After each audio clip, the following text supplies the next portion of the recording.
శ్రీనివాసరెడ్డి మాట్లాడాడు. చంద్రబాబు గారు వేదిక మీద ఉండగానే భరత్ మాట్లాడారు. అదే వేదిక మీద ఏమైనా చెప్పారా తప్పు ఇట్లాంటి మాట్లాడద్దని? ఆ రెండు చోట్ల జరిగిందిగా.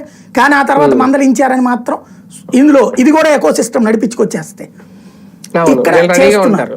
పాయింట్ ఏంటయ్యా అంటే అక్కడ పవన్ కళ్యాణ్ సక్సెస్ తన ఖాతాలో వేసుకుంటూ ఫెయిల్యూర్ మన ఖాతాలో వేస్తున్నాడు, ఇది మనకి ప్రమాదం, తన ఎదుగుదల చూసుకుంటున్నాడు, ఇది మనకి ప్రమాదం అన్నటువంటిది తెలుగుదేశం శ్రేణుల్లో వచ్చినటువంటి ఆగ్రహం ఎందుకు వస్తోంది అంటే పవన్ కళ్యాణ్కి డిప్యూటీ సీఎం ఇవ్వడం వల్ల వస్తుంది. అదే సందర్భంలో ఈయన కూడా డిప్యూటీ సీఎంని ఇస్తే కరెక్ట్ అన్నటువంటి పాయింట్లో వచ్చింది. అయితే ఇక అది పీక్ స్టేజ్కి వచ్చేటప్పటికి ఇప్పుడు పగ్గాలే ఇచ్చేయమన్న ఆలోచన బిగినైంది. ఇది కొత్త తరంలో బిగిన్ అవుతుంది.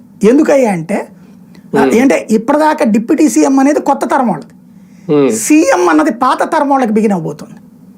ఎందుకు అంటే ఇప్పుడు పవన్ కళ్యాణ్ మాటలు వాళ్ళకి అర్థమైనాయి చాలా, కానీ ఇప్పటిదాకా ఏమనాలో అర్థం కాక ఈ సందర్భాన్ని వాడారు. అందుకని ఎవరేమనుకున్నా అన్న పదం వాడింది. ఎవరేమనుకున్నా అన్నాడు కదా భరత్, దాని వెనకాల ఉన్న లాజిక్ అదే. అసలు సీన్ ఏంటి అంటే అక్కడ కనబడుతున్నటువంటి పాయింట్ అలా ఇప్పుడు పవన్ కళ్యాణ్ తన ఫీలింగ్ బయట పెట్టేశాడు. తన మాటలు ఒకసారి గుర్తు తెచ్చుకోండి. 10 సంవత్సరాలు ముఖ్యమంత్రిగా చంద్రబాబే, 15 ఏళ్ల పాటు మా కూటమి ఉంటుంది. దీని అర్థం ఏంటి?